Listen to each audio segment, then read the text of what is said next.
नमस्ते। प्यार एक ऐसा एहसास है जिसे शायद हम सबने कभी ना कभी महसूस किया है। पर क्या ये सिर्फ एक फीलिंग है? आज हम इसी के पीछे की साइंस को समझने वाले हैं। हमारे दिमाग के अंदर ऐसा क्या होता है? कौन से वो केमिकल्स हैं जो हमें प्यार में होने का एहसास कराते हैं? अच्छा, कभी सोचा है कि प्रेमानंद जी महाराज जैसे लोग हमेशा इतने आनंद में, इतने खुश कैसे रहते हैं? क्या ये सिर्फ भक्ति या आस्था की बात है, या फिर इसके पीछे भी कोई साइंस हो सकती है? चलिए, इसी सवाल से आज की बात शुरू करते हैं। और इसका जवाब है हाँ। साइंस के पास इसका जवाब है। ये जो गहरी खुशी है ना, ये कोई चमत्कार नहीं है। इसके पीछे एक बिल्कुल साफ बायोलॉजिकल और साइकोलॉजिकल वजह है जो हमारे दिमाग के अंदर ही छिपी हुई है। तो चलिए सीधा साइंस पर आते हैं। प्यार का जो एहसास है उसे असल में 3 खास केमिकल्स कंट्रोल करते हैं, और जब ये तीनों मिलते हैं तो दिमाग में एक खूबसूरत सिम्फनी बजती है जिसे हम और आप प्यार कहते हैं। तो सबसे पहला और सबसे जरूरी है ऑक्सीटोसिन। इसे लव हार्मोन या हग हार्मोन भी कहते हैं। यही वो केमिकल है जो किसी भी रिश्ते में लगाव और गहरे जुड़ाव की नींव रखता है। मजे की बात यह है कि ऑक्सीटोसिन के 3 बड़े कमाल के काम हैं। पहला, ये एक गहरा अटैचमेंट, एक जुड़ाव बनाता है। दूसरा, ये अंदर से खुशी पैदा करता है, मतलब बिना किसी बाहरी वजह के बस एक आनंद वाली फीलिंग। और तीसरा, ये हिम्मत देता है। अरे वैसी हिम्मत जैसी एक माँ में अपने बच्चे के लिए होती है ना, बिल्कुल वही। लिस्ट में अगला है डोपामाइन। ये वो केमिकल है जो प्यार को एक जीत जैसा महसूस कराता है, एक इनाम जैसा। डोपामीन हमें बताता है कि अरे वाह, कुछ बहुत अच्छा मिला है और इसके लिए और कोशिश करनी चाहिए। ये सूफी शायरी देखिए, ये डोपामाइन के असर को कितने खूबसूरत तरीके से बताती है। ये जो गहरी तड़प है ना, कि बस एक बार अपने प्रिय को देख लूं, यही वो इनाम है जिसके लिए हमारा दिमाग तरसता है। और अब आते हैं तीसरे और शायद सबसे गहरे केमिकल पर, सेरोटोनिन।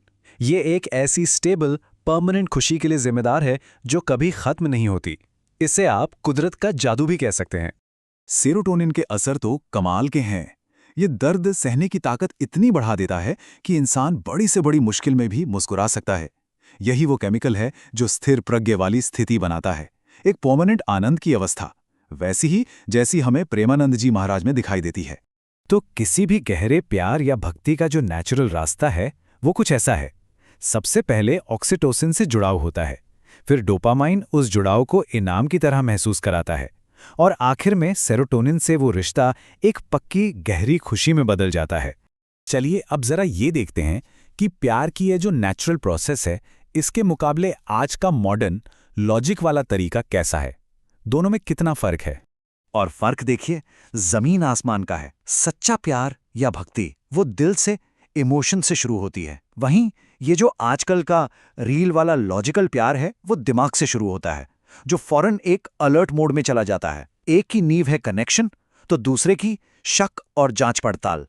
आइए इस प्रॉब्लम को थोड़ा और गहराई से समझते हैं कि कैसे हम लॉजिक और टेक्नोलॉजी के चक्कर में प्यार करने की अपनी नेचुरल काबिलियत और ही खत्म करते जा रहे हैं। होता क्या है कि जब हम किसी रिश्ते में बहुत ज़्यादा लॉजिक लगाते हैं तो हमारा दिमाग उसे महसूस करने के बजाय उसका एनालिसिस करने लगता है। वो प्यार को एक खतरे की तरह देखने लगता है जिसे पहले अच्छी तरह जांचना परखना ज़रूरी है, और बस वहीं पर कनेक्शन की गुंजाइश खत्म हो जाती है। ये बात बहुत गहरी है। पहले के एल्गोरिदम वो दिखाते थे जो हम खोजते थे, पर अब सोशल मीडिया और एआई हमें सिर्फ वही दिखाते हैं जो हम सुनना चाहते हैं। मतलब वो हमें यस सर बोलते हैं। इससे होता यह है कि हम एक ऐसे बुलबुले में कैद हो जाते हैं जहां किसी अलग सोच वाले से जुड़ना नामुमकिन सा हो जाता है।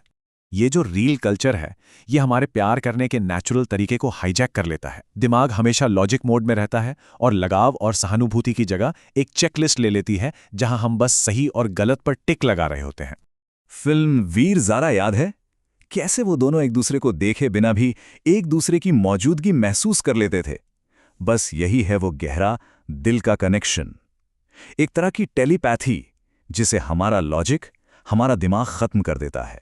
तो बात घूम फिर कर एक सीधे से सवाल पर आ जाती है, एक चुनाव पर। हमें क्या बनना है, एक मशीन या एक इंसान? ये तुलना देखे, सब कुछ साफ हो जाएगा।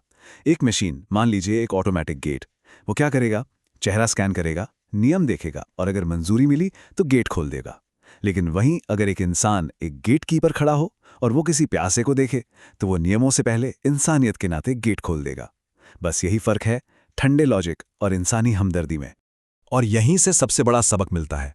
टेक्नोलॉजी, साइंस, ये सब हमारी जिंदगी को आसान बनाने के लिए है, हमें मशीन बनाने के लिए नहीं। इनका मकसद हमारी इंसानियत को और बेहतर बनाना होना चाहिए, उसे खत्म करना नहीं। तो मैं अपनी बात इसी सवाल पर खत्म करूंगा। क्या हम आज की दुनिया में प्यार को महसूस करने के बजाय उसे एक गणित के सवाल की तरह सॉल्व करने की कोशिश तो नहीं कर रहे हैं? जरा सोचिएगा।